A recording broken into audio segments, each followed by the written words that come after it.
What is going on, my beautiful people? Today we are out here at the river, creek, whatever you want to call it, and I actually have something pretty exciting that I wanted to try. I got a minnow trap, and so we're going to see just how many fish we can pull out of here. I'm going to leave the minnow trap in the water for about an hour. I got some plain old white bread, and we're going to start by chumming up the water, and then we're going to put some of that in as bait. I got my orange on because I'm going to walk up the hill and do some chores as far as hunting stuff goes while we wait on this minnow trap. But all in all, today's video should be pretty interesting, and we're going to see what kind of minnows we get. Shout out to Kendall Gray. I watch his channel, and this is kind of what sparked the interest of the minnow trapping, was his channel. So he's the OG minnow trapper, and I'm going to see if I can't catch some minnows of my own. So we're going to start by crunching up some bread and just throwing it out there and see if, you know, maybe some fish. Yep, there we go. We got some fish coming up. They're interested already. Well, now that we got the water nice and chummed up, we're going to throw a couple of pieces of bread in the minnow trap.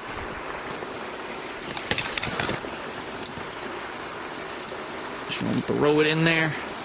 And I think I'm actually going to put a rock down in here just to help it, you know, be nice and secure. So let me get this thing open and throw this rock in there real quick.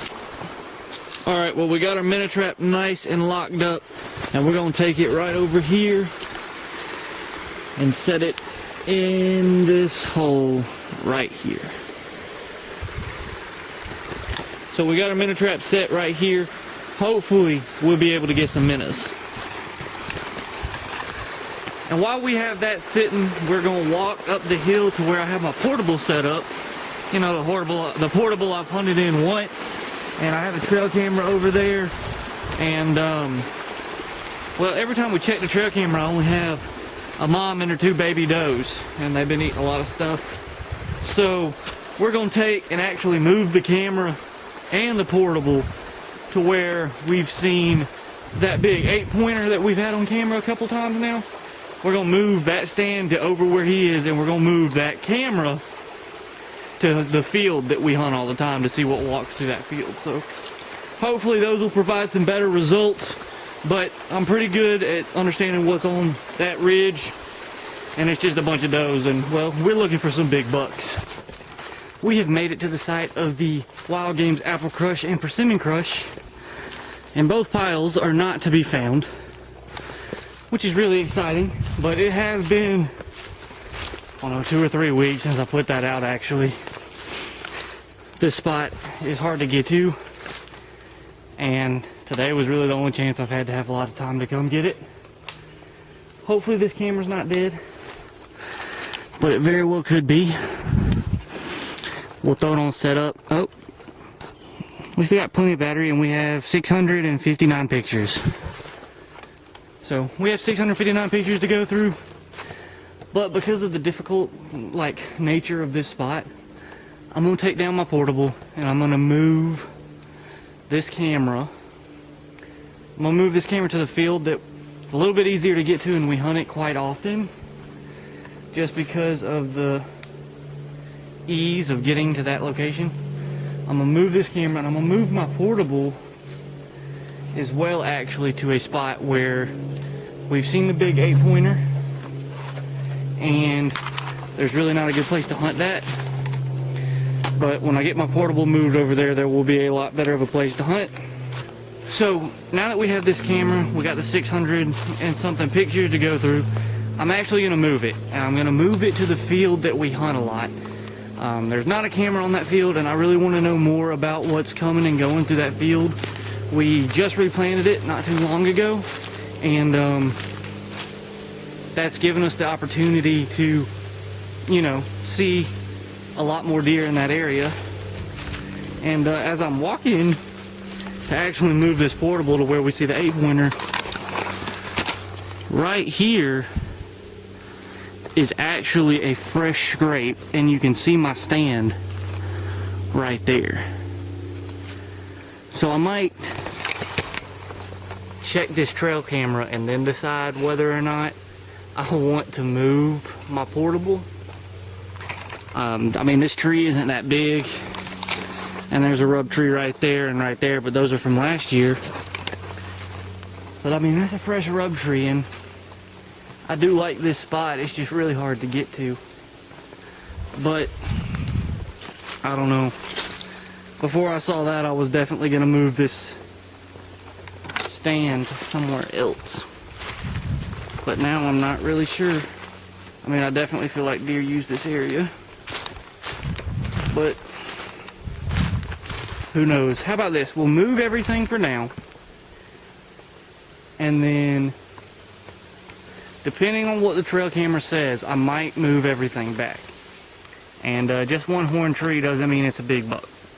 So I'm gonna move this for now. We've checked this trail camera for months and we haven't seen any big bucks, and now all of a sudden there is a horn tree, which could just mean there was a deer marking his territory and he's moving on out of here. So we're gonna move this stand because I know there's a scrape that is used, and I know that there's a lot of deer that transfer through that area. So I'm actually gonna move the stand, and then if there's a big buck and a lot of repeater bucks on this camera in the 600 pictures, I'll move it back. But for now, just one horn tree isn't going to justify leaving this here for me when I've been here to hunt once and I've had this stand here for 2 months now. So we got the stand back across the river. It's quite the process. About a mile hike in, mile hike out. It's a lot when you're carrying a deer stand. But this is the field that I have mentioned that we have hunted several times, and as you can see, we got some clover coming up.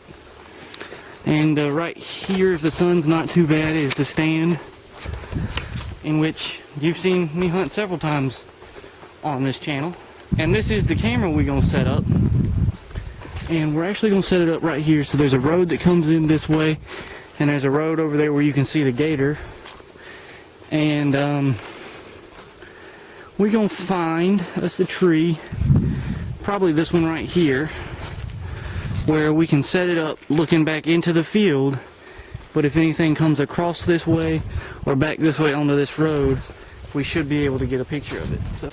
So this is what we are now working with. We decided to go on this tree right here, which is actually looking right back at the stand, which you can see if anything comes across the field this way, much as Unicorn Buck did last time we sat here, or if anything comes out this way. If anything comes in this field, this camera should pick it up, much like it's probably taking a picture of me right now. So now what we're going to do is we're actually going to go grab my other camera, the Wild Games camera, and I'm sure it's dead, but we're going to move it, and we're actually going to set it where I have found a scrape, and then we're going to set up the portable in that same generic location of where we had the big picture of the 8-pointer, and I'm hoping that the scrape I found is actually his, but I can't guarantee that. But that's why we're going to set the Wild Game camera up on that scrape and see just exactly what deer is using that frequently. Here now where a lot of my earlier videos were actually shot and filmed, and kind of where I started this channel with the whole Unicorn Buck and Jekyll and Hyde videos. But we're going to grab this trail camera. It's been out for a while. I haven't checked this one in probably a month. It's actually pretty sad how long this one's been out here without me checking it. I hadn't checked the feeder either. But we're gonna take this trail camera and move it. We're gonna pull the card, see if anything was on it, but I highly doubt there was. Because even back then we were just getting does and unicorn buck. But we've made it to the camera. I'm gonna see if this has any battery left, but it actually dies pretty easily. It'll last about a week, yeah, so the battery's dead. So I'm gonna go ahead and pull this, and I'll end up checking this card, and I'm gonna get some more batteries for it and move it to a different location. So hopefully that location will let us see what kind of big bucks we have in the area using that scrape. Guys, so we're at the scrape I was talking about, and it's gotten bigger since the last time I was here. As you can see right here, there's been deer, you know, scraping his hooves. It might even have been a fight right here. But if you come and look at this scrape, this thing was hit this morning. Look at this thing. It is massive. I mean, those leaves right there have recently fallen on it, but this thing, it was cleared this morning. That tells me those deer are either rutting right now or they're about to start. So I'm gonna get this camera set up on this spot. I'm gonna get out of here, and I'm probably coming back this afternoon to hunt somewhere around here. So once again, here's a look at this big scrape, man. This thing's got me excited. And I mean, there's even some scrapes back in there. And right there is my camera. You can see it flashing, and it's looking right at this thing. I'm going to be checking this camera pretty recently over the next couple of weeks just to see what's coming here. I'm about to ride up this road and go check the Primo's camera and see what's on it. Actually, I think all the mineral that I've had there has washed away with the rain recently. I need to get another trophy rock to put there, something similar. But, I mean, dang guys. That's a big scrape. I'm about to check this road and see if there's any more, and I'm going to put up my stand when I get down there by the Primo's camera. Right there is another scrape, and we're about, I don't know, we're about 20, 30 foot from that first scrape we were just looking at, and there's another one right there. So, man, these deer are active right now. 40 foot from that other one, right here is another scrape, right here in front of me. Not as big as that first one, but this one was hit this morning too. That other one wasn't hit this morning. So I just checked the Primo's camera. We had 146 pictures in this area of deer where we've had the Primo's cam set up, and we're within 100 yards of all three of those scrapes. So this is a little like cut through culvert where a lot of deer like to move around, and it accesses this little logging road.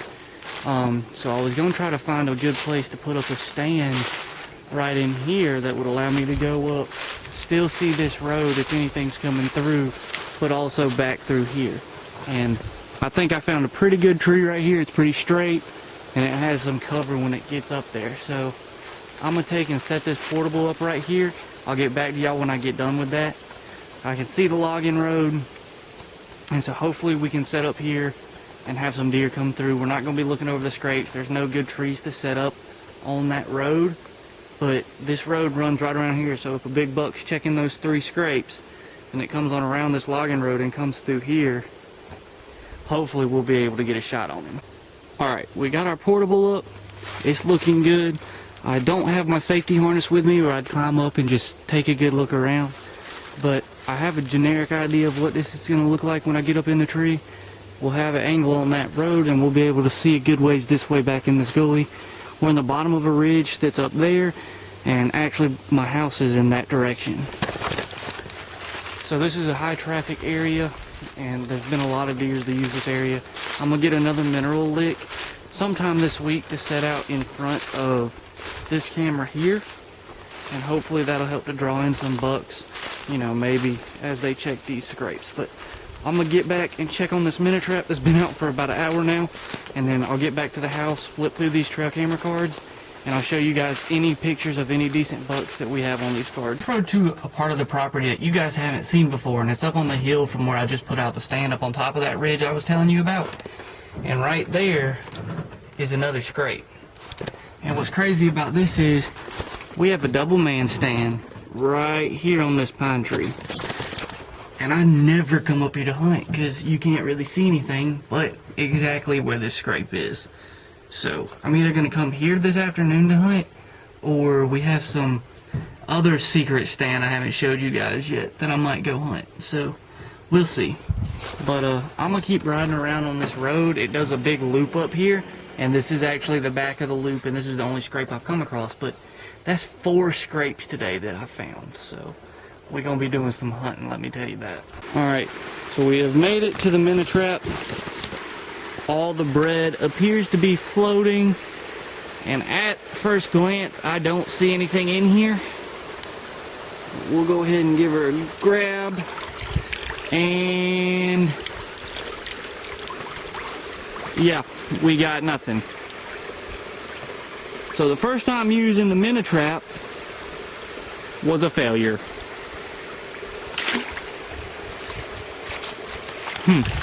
Alright then. So that leads me to, if you minnow trap ever have or want to, give it a try. Get you a minnow trap. I picked this up at Walmart. It was not very expensive. I think it was like $7. So get you guys a minnow trap and see, try different baits. I figured white bread would work. I've heard dog food's also pretty good. So maybe here in the near future we'll have to come out with some dog food and see if that works.